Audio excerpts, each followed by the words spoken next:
You have done everything right. You hit each and every target, You've never missed deadlines at all. Your boss always calls you the reliable one, right? But here's the strange part. The more reliable you become, the less likely you're getting the promotion that you're looking for. So stay with me because this is going to sound backward, but trust me, it is the truth. And this is it. The exact skills that got you noticed 15 years ago might be now the same skills that are quietly keeping you stuck. Not because you got worse at your job, not at all, but because the job changed the rules and nobody sent you a memo to inform you of that. So by the end of this particular video, you'll know exactly what changed, and the 6 shifts that you need to make to fix that problem. Because working harder was never the problem. And actually, I also think it was never the question. Hi, is this Anne-Marie? I've been meaning to catch up with you. I am Anne-Marie at High Advice Career, where we help for professionals, the ones who have spent 10 years, 15 years, or even 20 years, doing great work in their workspaces, in maybe NGOs, private sectors, organizations, and etc. to reposition that experience so that employers can actually see it. Not restarting. I know some people might think about it in that way, but relaunch. On this channel, we break down exactly why smart, hard-working people plateau at middle career and the practical steps to get unstuck. Not generic motivation, just frameworks you can actually use. If that's you, I want you to hit the subscription button because this next part is gonna change everything for you. And here's the big idea. It's just one sentence. You don't need to work harder. You need to change the kind of work that gets seen. As simple as that. We are calling this the Relaunch Framework, and it has 6 shifts. Think of it like a gear in a car. If you're stuck in the first gear, pressing the gas pedal harder doesn't make the car go faster. Not at all. You need to shift the gear. I think so, right? So let's go through them one by one and actually in detail. So our shift number 1, break the S-curve trap. Breaking the S-curve trap. I know we all know about the S-curve, right? So here's the truth that nobody says loud. The skills that made you great at 25 are not the same skill that gets you promoted at 45. I want you to picture your career as a curve. It starts flat, then shoots up very fast. And that is you in your 20s and early 30s, learning faster, getting better each and every year. But every curve like this flattens at the top. And that's called the S-curve. And here's the trap.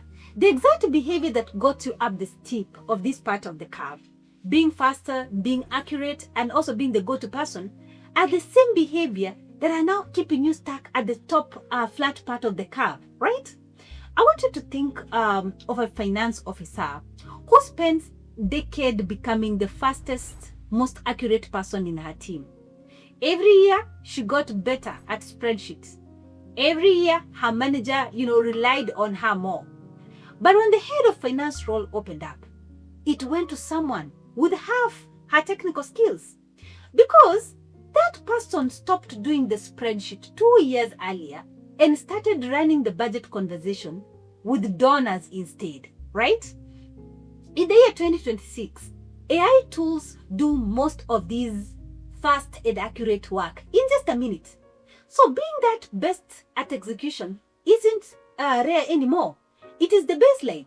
It's like being the fastest typist in an office full of computers. Nobody is impressed anymore. Your technical skills used to be the ladder back then. Now it is the floor. Everyone is standing on it. Standing on the floor doesn't get you upstairs. Remember that. So in this particular week, I want you to list 3 tasks that you are proudest of doing well. Ask yourself a honest question. Is there something a computer, a junior staffer, or even an AI tool will do almost as well? If the answer is yes, that task is not your ladder. It is your floor. But here's the problem. Knowing that you're stuck on the floor doesn't tell you how the building actually actually decide who goes upstairs. I think you can agree with me on that. So that takes us to shift number 2. So our shift number 2, reading the decision room. Promotions are not decided in your performance review, not at all. They are decided in a room where you're not in. So here's what most people miss. Leadership isn't scoring you on what you've already did. No, they're scoring you on one question. If something goes wrong next year, can this person handle it without me? That's a completely different test. That one you have never been studying for. I once met this program manager at an INGO, right? She had the best track record in her department. Every donor report on time. Every audit clean and well done. She assumed automatically that when the country director role is open, she'll get it. Unfortunately, it went to a colleague with a very messy track record, but who had spent the last years sitting in strategic meeting, flagging risk even before they happen, and of course building trust with the board. The organization didn't need a bedded report writer. It needed someone they trusted with the unknown. Think of it like insurance, right? Leadership isn't hiring your past performance. They are buying insurance against the future problems. So the question in the room isn't, what has she done? The question is, what will not blow up if she's in charge? Picture 2 rooms, right? In room A, everyone's talk about what already happened, right? And in room B, everyone is talking about what might happen next. So you have been spending years, 15 years, 20 years, winning in room A. And promotions happens in room B. So here's a quick audit for you. Ask yourself, in the last 6 months, has anyone above you asked you your opinion on risk, a decision, or even a future plan? Not a task update, right? If the answer is no, then you're seen as an engine room asset, not as a bridge to grow. And that's fixable. And we'll cover exactly how to fix that in our shift number 3. So if execution isn't the ticket to that room, then what is the ticket? Our shift number 3. Trade execution for influence. You trade the execution for influence. So here's a sentence that sounds insane until you understand it. This is it. To get promoted, you sometimes have to get worse at your job. I want you to trust me with that. So, not worse at your role, worse at the low value part of it. On purpose. This is called selective incompetence, you know? So you deliberately stop being a person who does the small technical task. So you have the time and the reputation and the space to become the person who spots, big problem before they happen. One of my clients, let me just say, one of my students was a finance manager at a bank. He kept reconciling the same report himself every month for years and years. So he was fast and it felt very efficient for him and for the company. But it also meant leadership always saw him as the reconciliation guy. And the day that he handed that task to a junior and used that freed up hours to build a 1-page, warning report on loan defaulters, his director started inviting him to strategy meetings. Within 2 months, the same person, different visible skills, right? It's like a shop owner who keeps sweeping the floor themselves because they're the fast sweepers. Meanwhile, nobody is watching the cash register. Being the best sweeper never made anyone a business owner. And I think you can agree with me. So think of your job as an iceberg. Execution is the visible tip, right? Everyone can see it, so it is not special. Diagnosing hidden problem is the mass under the water. Invisible, but that is what actually makes the ship to sink. So leadership promotes people who can see underwater. I want you to pick one recurring task this particular month that you could hand off. Use that time that you have been freed up to find one problem in either your team or even your department that nobody has officially flagged yet, right? And I want you to write it up maybe in a page, in a very plain language, and share it to the manager. And you see what will happen. But finding the problem isn't enough if you explain it in the wrong way. Nobody upstairs will hear it. So that takes us to our shift number 4. So shift number 4, speak the language of leadership, right? You can find the exact right problem and still get ignored because of how you say it. As simple as that. So there are two totally different languages inside every organization. So we have what we call the reported language, which is detailed, very careful and thorough, right? And now there is the leadership language, which is short, framed around money, risk, and outcome. If you speak report language in a room that only listens to leadership language, you become invisible, even when you are right? So I want you to picture this. An operational leader or a lead has spent 3 pages explaining in carefully detail why a supplier delay could disrupt the whole program. Her director skimmed it and moved on. A colleague raised the exact same issue in 1 sentence, and this is how he did it. If we don't fix this supplier delay, we'll risk to lose X amount of money, right? And miss a deadline in our last quarter. Same problem, 1 version got funded and fixed within a week. It is the difference between describing a fire and shouting, fire, and pointing at it, Leadership doesn't have to read the smoke report. They need the 1 line that tells them where to point the horse. Picture yourself as a translator machine. Report language goes in 1 side, right? Which is long, detailed, carefully, right? Leadership language comes out on the other side, which is short, numbers, risk, and outcome. Your job is to become this translator. So this week, I want you to take 1 thing that you're currently working on and rewrite it in a single sentence using this pattern. If we dash, it will affect dash by dash. This 1 sentence is worth more than your last 10-page report. Once people start listening to you differently, you will notice something else. Who you know start to matter as much as what you know. And that's where most people quietly get it wrong. And that takes us to our shift number 5. So shift number 5, build strategic relationships. Here's the uncomfortable truth. Your work can be excellent and perfect. Your communication can be super strong. And you can still be overlooked if nobody advocates for you where you're not in the room. So most professionals spend years collecting or finding mentors, people who give advice.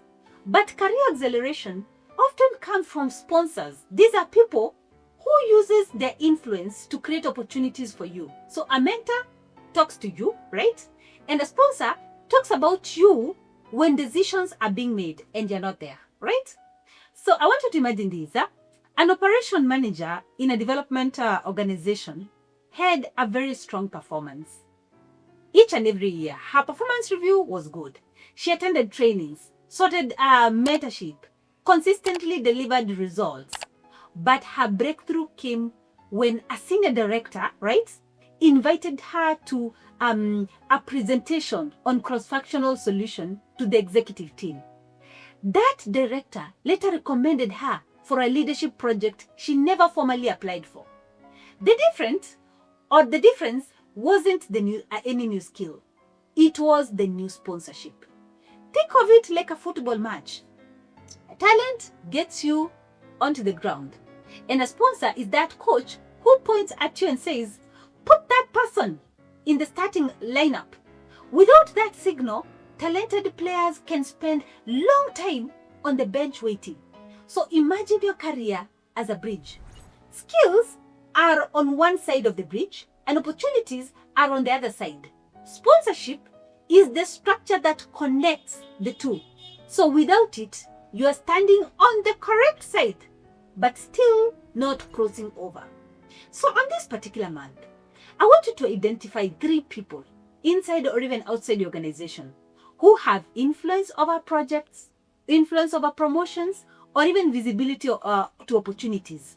Schedule one meaningful conversation with each person. Don't ask for a job, but ask about organization priorities, upcoming initiative, and even where they see the future of opportunities. All right. So once you have the right people noticing your work and speaking about your value, the final step is turning all these into a clear execution plan. And that is our shift number 6. So our shift number 6 is build your 90 days blueprint. So everything we have covered means nothing without a plan. So here's exactly what the 90 days should look like, right? This isn't about overhauling your whole career overnight. It is about 3 simple 30 days, block, each one building on the last. So by the 90 days, you are no longer seen as the reliable executor. Not at all. But you are seen as the person who moves the organization forward. And that is a dream to everybody, right? Think of a professional who felt exactly like this a year ago. 12 years into maybe operation roles, watching younger colleagues getting promoted, past her in 18 months. She didn't quit or even start over. She followed a version of this exact 90 days plan. By month 4, she was leading a cross-department project. She wasn't even assigned to. She asked for it because she had already built the case to why she was the right person to do that. So think of it like planting instead of harvesting. Day 1 to day 30, you plant. So you find one hidden problem and hand off the low value task, like what we said in shift number 3. Day 31 to day 60, you water, right? So you practice speaking in outcome language every time you raise something, like what we talked about in shift number 4. So day 60 to day 90, you harvest, is the harvest time, right?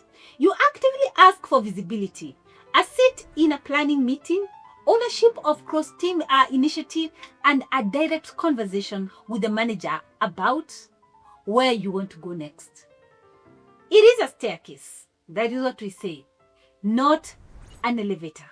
Nobody skips from the ground floor to the top in one jump. But a staircase, climb one step at a time for 90 days, gets you somewhere an elevator never could, because you build the muscles to stay in there. So right now, before we close this particular video, pick your day 1 action for shift number 3, the one recurring task you hand off this week. That's the first step on this particular staircase. And that one small step is really the whole point of everything we have just covered in this particular video. So I want us to have a very quick summary, right? So let's bring together your 15 years of experience isn't wasted. It is just being aimed at the wrong target, right? Shift number 1, break the S-curve trap, right? Your technical skills is the flow now, not the radar. Shift number 2, read the decision room. Promotions are about future risk and not the past performance. Shift number 3, trade execution for influence. So stop being the fastest super. Stop it completely. Shift number 4, speak the language of leadership. Translate your work into money, time, and risk. Shift number 5, build strategic relationship. Develop sponsors who advocate for your growth. Our shift number 6 is build your 90 days blueprint. Plant, water, and harvest. That's good. Here's the thing. Understanding why your career has stalled is only half the battle. The next question is even more important. Should you actually stay where you are, or it is time to make a career move? A question for you. So most professionals make that decision based on frustration, salary issues, or even burnouts. But the smartest career transitions are made using a completely different framework, right? And that's exactly what I break down in this video right here. The 4 critical things that every professional should consider before making a career transition. If you think about changing jobs, industries, or even stepping into leadership roles, watch this video next before you make that particular move.